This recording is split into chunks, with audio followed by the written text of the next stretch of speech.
presentes no nosso lar, irmãos e irmãs que nos acompanham através dos nossos meios de comunicações virtuais. Hoje o Senhor nos dá uma palavra de esperança, esperança na sua salvação, através da memória litúrgica da solenidade do seu servo, São João Batista. São João Batista é uma figura importante dentro da igreja. Por quê? Porque ele representa essa conexão entre os tempos do Antigo Testamento e o tempo novo da salvação, entre a esperança do povo de Israel, a espera do Messias, do Salvador, do Libertador, e a concretização dessa esperança.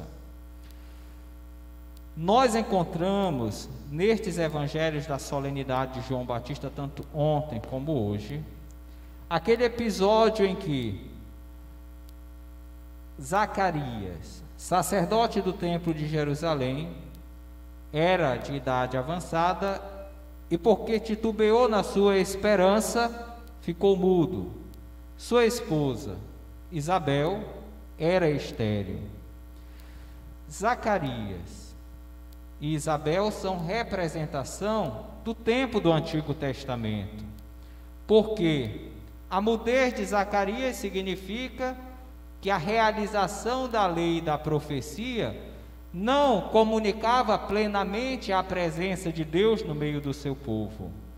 Então, de certa forma, a comunicação de Deus pela lei e pelos profetas do Antigo Testamento naquela época, mesmo que existissem, estava muda. Não realizava plenamente a comunicação, porque faltava o esperado, a esperança de Israel, o Messias, o Cristo, o Filho de Deus, Salvador do seu povo. Por outro lado, a esterilidade da mulher de Zacarias, Isabel, representa que a lei não dava mais seu fruto de santificação. Na verdade, Jesus se baterá muitas vezes com um grupo religioso dos fariseus e dos saduceus que não levavam a fé e a mensagem da palavra de Deus a dar frutos na vida concreta do povo, mas servia mais para uma sobrevivência desse grupo dos anciões, dos sacerdotes do templo, cobrando dízimo de hortelã, de coentro, de tudo, mas com a finalidade de arrecadar dinheiro e de impor fardos pesados em nome de Deus para com o povo, do que realizar mesmo essa experiência de Deus que salva na vida do povo. Então, eles estão velhos, porque velha está a prática da lei antiga e do templo de Jerusalém, de modo que não consegue comunicar, porque não é mais fiel totalmente à aliança com Deus, que começa justamente na experiência de discipulado, da escuta fiel. Primeiro mandamento: escuta, Israel, o Senhor nosso Deus é um só. Amarás a Ele de todo o coração, com todas as forças. Antes de amar é preciso escutar. Se pôr como discípulo, se a religião trai o primeiro mandamento, pode colocar tradições humanas, pode colocar dízimo, pode colocar hábitos, peregrinações para o templo, que não surtirá o seu efeito, porque a raiz da aliança é a escuta, a fidelidade a Deus e o amor de Deus. A religião, na verdade, é uma relação de amizade com Deus. Mas a esperança ainda vigora. O Senhor não apaga a mecha que ainda fumega. Ele não destroça a cana rachada, diz o profeta Isaías. Por isso, existe um resto de Israel. Existe um povo, os pobres de Deus, que aguardam a promessa de Deus que não volta atrás. Deles fazem parte Nossa Senhora, São José, Simeão e Ana do Templo, São Joaquim e Santana, Zacarias e Isabel. Representa esse grupo que se mantém fiel, apesar de não ter muito significado de status no povo do templo e da religião de Jerusalém, mas que Deus lhe promete e por isso são fiéis à escuta da palavra de Deus. João Batista significa o último dos profetas. Jesus mesmo coloca João Batista quando limite, dizendo: de Abraão ou de Moisés até João Batista. João Batista é o limite, é aquele que encerra o Antigo Testamento. É o último dos profetas e o mais privilegiado deles. Por isso ele é comparado ao vigor e ao espírito de Elias, que representa o maior dos profetas. João Batista, então, ele tem essa dignidade, porque foi o único dos profetas desde o tempo de Elias, Isaías e os outros, que pôde ver o Senhor, apontar o Senhor e dizer: este é o Cordeiro de Deus que tira o pecado do mundo, ou este é o servo do Senhor, porque no aramaico a mesma palavra que é usada para cordeiro também é servo. Isso significa os 4 cantos proféticos de Isaías, do qual lemos um hoje, do servo do Senhor. O servo do Senhor que não virá como um rei Davi, mas virá como um servo que carregará nas suas costas o sofrimento do mundo, e carregando e pagando pelo sofrimento do mundo, com o próprio sangue, salvará. Então é muito importante a conclusão do Antigo Testamento. A nossa esperança de salvação então se realiza. Um outro momento importante é que no ventre de Isabel está João Batista, e no ventre de Maria está o Cristo, o Filho de Deus. E o que acontece quando João Batista sente espiritualmente, mesmo no ventre de Isabel, que o esperado está chegando no ventre de Maria, no encontro das duas mães? Ele salta no ventre de Isabel. O que é que isso nos lembra?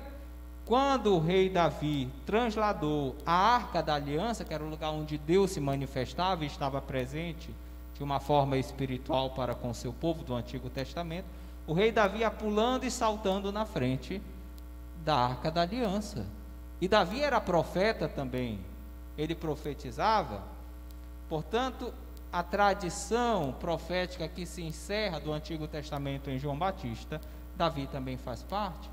Então, se Davi, que foi profeta, saltou no lugar onde Deus se manifestava a Arca da Aliança, naquele cortejo em que ela era transladada, muito mais João Batista, como profeta, já no ventre da sua mãe, salta, porque não está diante de um símbolo de Deus, está diante de Deus mesmo feito homem, não está diante de uma Arca da Aliança de madeira, de acácia e de ouro, mas está diante da verdadeira Arca da Aliança, que é Maria.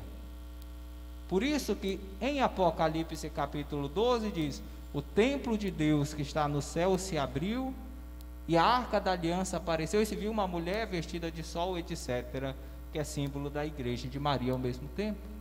Maria, nova Arca da Aliança, a verdadeira, na verdade.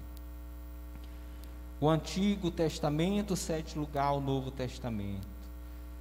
Se Isabel está marcada pela velhice, e só por graça de Deus concebe um filho, Maria concebe um filho permanecendo virgem, representando o poder de Deus, que pode mudar a própria realidade científica e biológica, porque se ele tira o mundo do nada, no princípio, também pode preparar uma mãe para o seu filho, toda bela, toda formosa, toda imaculada, que representa também a igreja, o novo povo de Deus.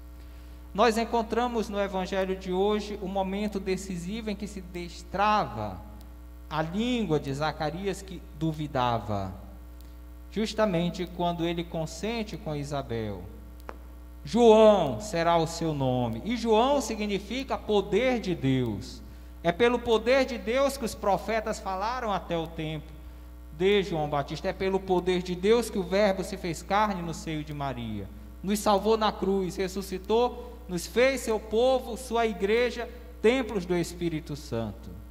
Então, a esperança da salvação se dá com base na experiência do poder de Deus, que nos faz voltar a vivermos, antes de mais nada, o primeiro mandamento. Escuta, Israel, escuta, povo de Deus.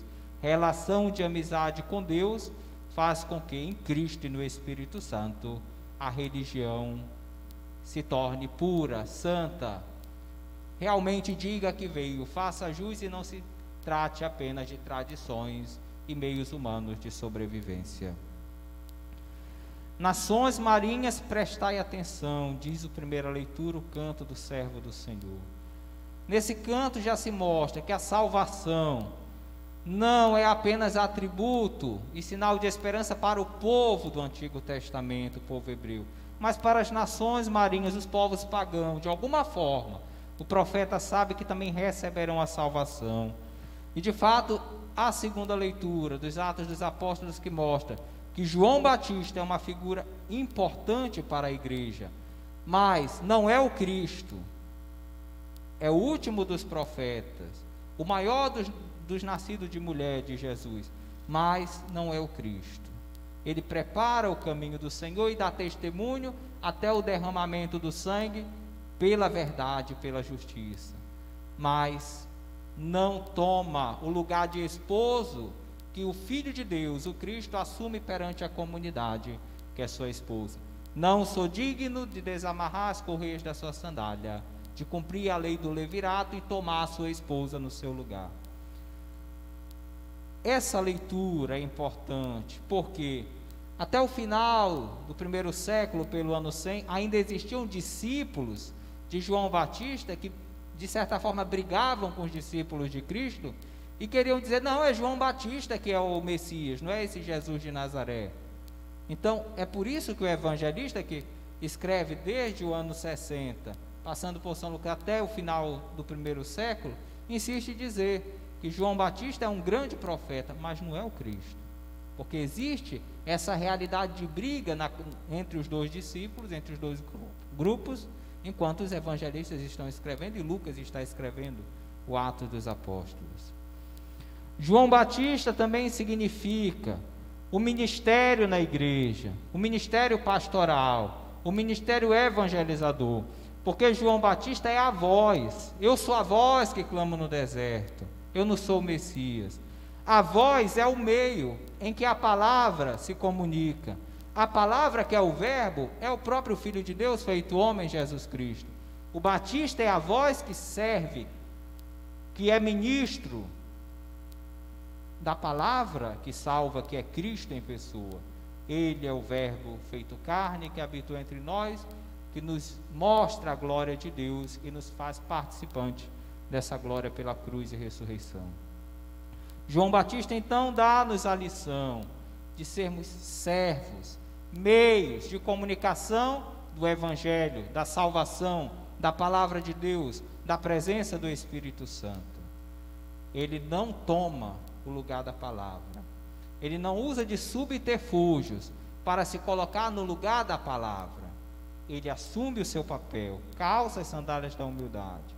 Eu sou servo da palavra, e é servo da palavra porque soube escutar a palavra, soube ser discípulo, escutador da palavra, cumpridor do primeiro mandamento, amigo de Deus. Por isso, não se arroga a tomar o lugar de Deus.